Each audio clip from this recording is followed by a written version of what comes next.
करिश्मा, करिश्मा, तुमने अभी तक नाश्ता नहीं बनाया? तुम्हारे भैया को ऑफिस जाने में देर हो रही है। हाँ भाभी, बस अभी बनाती हूँ। करिश्मा, तुम ये ढीलापन छोड़ दो। कल को पराये घर जाना है। वहाँ अगर तुम इस तरह से काम करोगी तो लोग क्या कहेंगे कि माँ ने और भाभी ने कुछ सिखाया नहीं। और तुम्हारी दोनों बहनें कहाँ हैं? रेशमा मार्केट गई है और मनीषा सो रही है। क्या?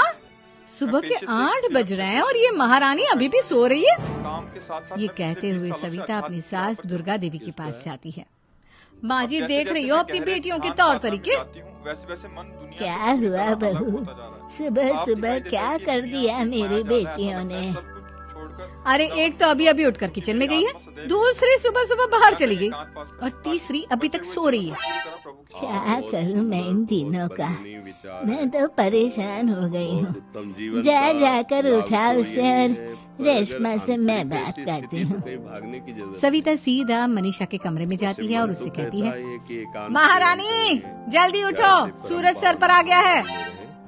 भाभी थोड़ी देर और सोने दो ना, मैं रात को लेट सोई थी। वो क्या ना यूनिट टेस्ट चल रहे हैं। शराफत से उठती है या नहीं, या फिर पानी की भरी बाल्टी डालूं तेरे ऊपर? नहीं भाभी, मुझे बिस्तर में नहीं लाना, उठती हूँ मैं। मनीषा जल्दी से उठकर बाथरूम में चली जाती है। सभी आराम से बैठकर नाश्ता कर रहे होते कि तभी रेशमा बाजार से हाथ में सामान लिए आ जाती है। रेशमा को देखते ही सविता उस पर बरस पड़ती है। लो, आ गई महारानी। ऐसा भी क्या सामान लाना था जो सुबह आंख मलते ही बाजार की तरफ रवाना हो गई? मतलब बस यही कि जितनी भाभी, जल्दी हो सके। कल आप ही तो चीख रही थी कि घर का सारा सामान मुझे ही लाना पड़ता है, घर में अगला किसी को भी जन्म किसी ना काम होने से कोई का लेना आगे देना ऐसा नहीं समय है। जो अब आएगा मैं ना, बाजार जाकर सामान ले आई तो आपको इस बात से भी तकलीफ हो रही है?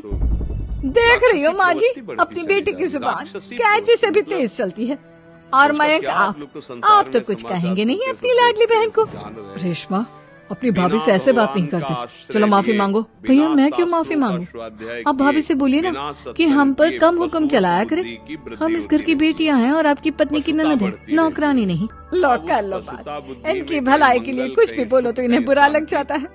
इस घर में यही इज्जत है मेरी। देख लो माँ जी, आपकी बेटी किस लहजे में मुझसे बात कर रही है। सविता वहाँ से चली जाती है। मयंक को बहुत गुस्सा आता है, वो भी वहाँ से चला जाता है। फिर करिश्मा रेशमा को समझाती है, रेशमा, तुम्हें भाभी से माफी मांग लेनी चाहिए थी ना। लेकिन दीदी, मैंने कुछ किया ही नहीं, तो मैं माफी क्यों मांगू? हाँ क्या रेशमा दीदी, रेशमा दीदी जैसे ही घर में आई भाभी ही उन पर चिल्ला रही थी। हाँ, मैं मानती हूँ कि गलती भाभी की थी। मैं तो इसलिए बोल रही हूँ कि भाभी ने माँ को तो पूरी तरह अपने वश में कर लिया है। वो हमारी बात सुनती ही नहीं। मयंक भैया हमारे लिए हमेशा खड़े रहते हैं, इसलिए उनकी बात का मान तो तुम्हें रखना चाहिए था ना।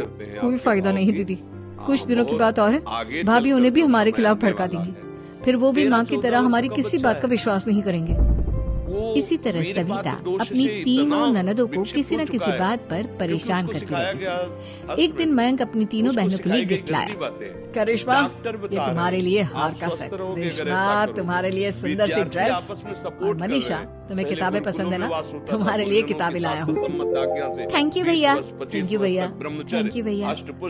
करिश्मा, तुम्हारा नेकलेस कितना सुंदर है। ये भैया कहाँ से ले आए होंगे? मैंने भैया को 3 दिन पहले फोन पर ये डिजाइन दिखाया था और आज भैया ये ले आए। सविता तो अपनी ननदों के गिफ्ट्स देखकर जल गई और करिश्मा का नेकलेस तो उसे भी बहुत पसंद आया था। अपनी बहनों के लिए कितना अच्छा नेकलेस लेकर आए हैं। मुझे कभी कोई गिफ्ट नहीं दिया। मैं आज ही ये हार चुरा लूं। रात में सविता करिश्मा का हार चुरा लेती है और इसी तरह उसे अपनी ननदों की जो भी चीज अच्छी लगती वो उसे मांगती नहीं, बल्कि रात के अंधेरे में चुरा लेती। इसी तरह दिन बीतते गए और सविता ने मयंक के दिल में भी उसकी बहनों के लिए नफरत पैदा कर दी। एक दिन मयंक ने करिश्मा और रेशमा के लिए रिश्ता देखा और ये बात उसे घर में सबको बताई। माँ, करिश्मा और रेशमा के लिए बहुत अच्छा रिश्ता आया है, वो लोग कल इन्हें देखने आ रहे हैं। आप और सविता मिलकर सारी तैयारी कर लेना। ये सुनकर करिश्मा और रेशमा खुश हो जाती हैं, लेकिन सविता सोचती है, अगर इन दोनों बहनों की शादी हो गई तो घर और बाहर का काम कौन करेगा? मनीषा तो 1 नंबर की कामचोर है, उससे तो किसी बात की उम्मीद लगाना ही बेकार है। मुझे इस शादी को रोकना होगा। अगले दिन सभी लड़के वालों के स्वागत की तैयारी करने में लगे होते हैं। तभी मयंक अपनी बहनों से आकर कहता है, तैयार हो गई तुम दोनों? देखो, दोनों लड़के बहुत अच्छे हैं मैं कोई कसर नहीं छोड़ना चाहता, इसलिए तुम उनके सामने अच्छे से बिहेव करना और अपनी भाभी से लड़ने मत लग जाना। करिश्मा, तुम वो नेकलेस पहन लो ना जो मैं तुम्हारे लिए लाया था। भैया, मैं बहुत देर से वो नेकलेस ढूंढ रही हूँ, लेकिन मुझे मिल ही नहीं रहा। क्या तुमने नेकलेस खो दिया? तुम्हें पता भी है वो कितना महंगा था?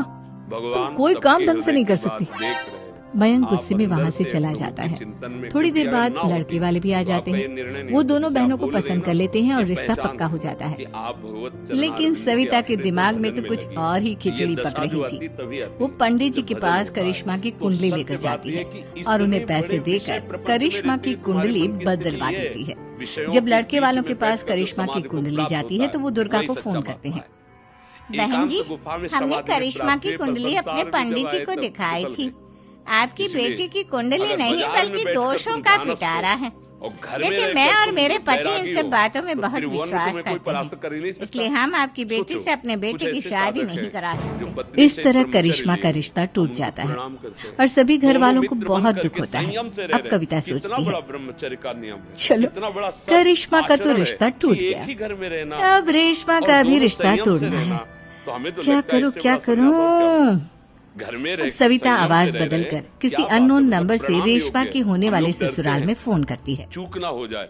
हेलो, मैं कौन हूँ कौन नहीं ये आपके लिए जानना जरूरी नहीं। बस इतना सुन लो कि रेशमा का 2 साल से किसी के साथ अफेयर चल रहा है। बस रेशमा का रिश्ता तोड़वाने के लिए सविता का इतना कहना काफी था। अब रेशमा का भी रिश्ता टूट गया।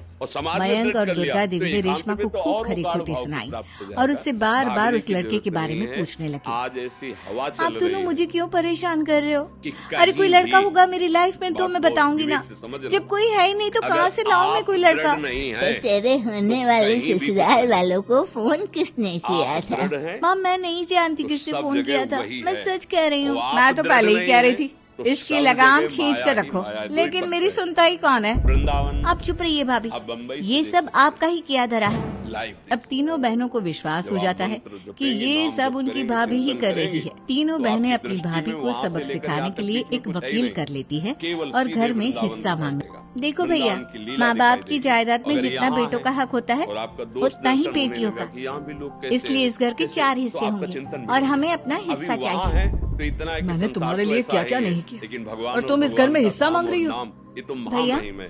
आप और यहाँ माँ आकर हम के बहनों जब की कोई और बात यहाँ नहीं सदा सुनते बिगड़ हो जाए और भाभी तो हमारी फिर शादी नहीं होने देगी पारा जो क्योंकि चिंतन उन्हें का लगता वो है कि गिरने आप लगे। हमारी शादी में हमें लगता है ज्यादा हमारा पैसा चिंतन लगाओगे उठ रहा है। और उन्हें हम जैसी फ्री की चुपचाप नौकरानी वहीं कहाँ रहकर मिलेगी? चिंतन और बढ़ा तो लेना हम भाभी चाहिए। के साथ तो रह नहीं देखो सकते। पूज्य हम भाई जी बहनों को महाराज अपना श्री हिस्सा अमर चाहिए। प्रसाद पोद्दार जी, अरे तुम्हें राधा शर्म बाबा, आनी चाहिए गोरखपुर अपने गीता भाभी पर वाटिका ऐसा से सीधे इल्जाम प्रिया लगाते प्रीतम हुए। देते थे। वो तो तुम्हारे आज का बारे में समय कितना ऐसा सोचती नहीं है। है कि हाँ आप माँ, किसी भाभी आश्रम में हमारे बारे में जाकर बहुत सोचती आप है। एक कमरा दिन रात लेकर बस यही बहुत सोचती काल रहती तक है कि सुरक्षित किस तरह भजन से अपनी करें। तीनों ऐसा ननदों को समय नहीं रह परेशान गया करूं है। और हमें कभी मुझे लगता है पढ़ने कि भी नहीं अपने देती। घरों में दोनों रह बहनों का करके रिश्ता भी तो अपने इन्होंने ही परिवार तोड़वाया के है साथ रहकर और रात में हमारे अपने को कमरे में आकर रागरहित हमारी करके चीजें भी चुराती है। बहुत उत्तम स्थिति इसी प्राप्त की तरह जा सकती है। सविता की तीनों भागने की ननदें जरूरत अपनी नहीं। बात पर आजकल अड़ी रही। यंत्र हैं, अब कोर्ट में मोबाइल तारीख भी आदि शुरू हो गई। इनसे सत्संग जब सुन सविता को सकते लगा हैं। कि उसकी जो कभी तीनों मन ननद आए, इतनी महीना आसानी दो से महीना नहीं चार मानने वाली, महीना में तो आके उसने अपने सत्संग पति सुन और ले सास को और सारी एकांत सच्चाई वास बता करें। दी प्रभु और के अपनी नाम से तीनों बढ़कर ननद कोई से तीर्थ माफी नहीं है। मांगी। जहाँ आप मयंक हो, और दुर्गा को भी आपके अपनी अंदर गलती का वही सब एहसास हो गया। पवित्रता आ अब जाएगी सविता नाम खुद जपने से। करिश्मा देखो और संतों रेशमा को के कहा लिए गया अच्छा है, रिश्ता ढूंढती तीर्थी है कुर्वन्ति और उनकी तीर्थानि। शादी करवाती है। जहाँ संत जन तीर्थों में चरण रख देते तो तीर्थ पवित्र हो जाते हैं।